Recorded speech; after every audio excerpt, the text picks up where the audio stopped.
নির্বাচনী সমাবেশে সাবেক প্রেসিডেন্ট ডোনাল্ড ট্রাম্পকে লক্ষ্য করে গুলি চালানো হয়েছে।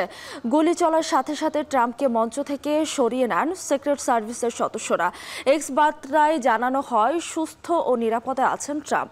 নিরাপত্তা বাহিনীর গুলিতে সন্দেহভাজন হামলাকারী প্রাণ হারিয়েছেন, তবে গুলিতে ট্রাম্পের এক সমর্থকের মৃত্যু হয়েছে। বিস্তারিত জানিয়েছেন সতীর্থ কর্মকার।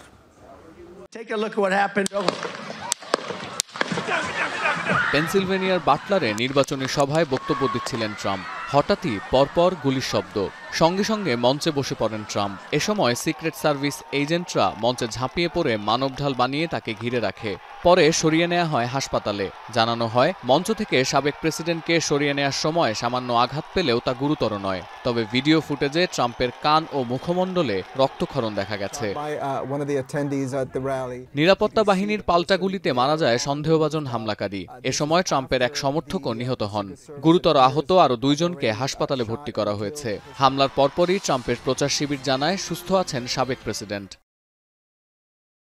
হাসপাতাল থেকে সামাজিক মাধ্যম এক্সে এক বার্তায় ট্রাম্প জানান, হামলার সময় একটি গুলি তার কানের ওপরের অংশ ঘেঁষে বেরিয়ে যায়। এমন একটি ঘটনা মার্কিন মুলুকে ঘটতে পারে তা ভাবতেও পারেন না তিনি।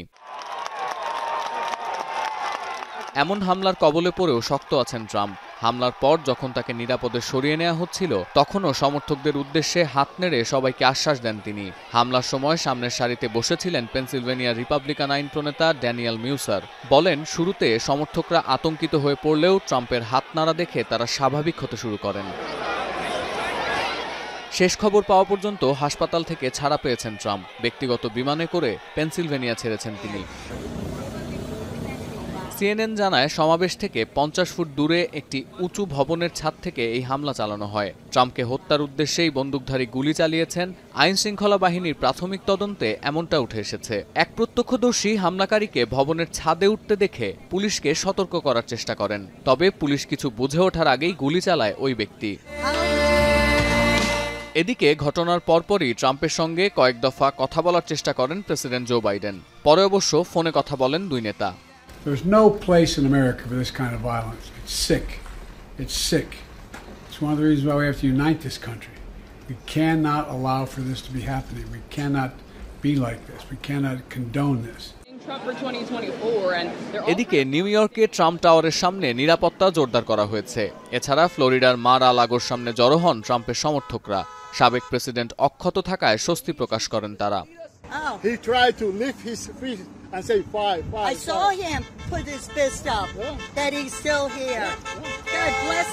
God bless him. I don't know if I could have done it. What a brave, courageous man. Take a look at what happened.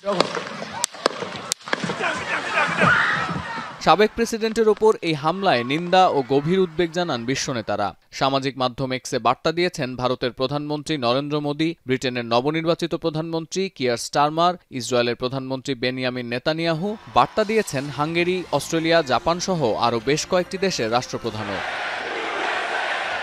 সতীর্থ কর্মকার, এখন বিশ্ব। 250টিরও বেশি ডিজাইন অপশন নিয়ে ওয়ালটন স্মার্ট ফ্রিজ, বোঝে আপনার প্রয়োজন।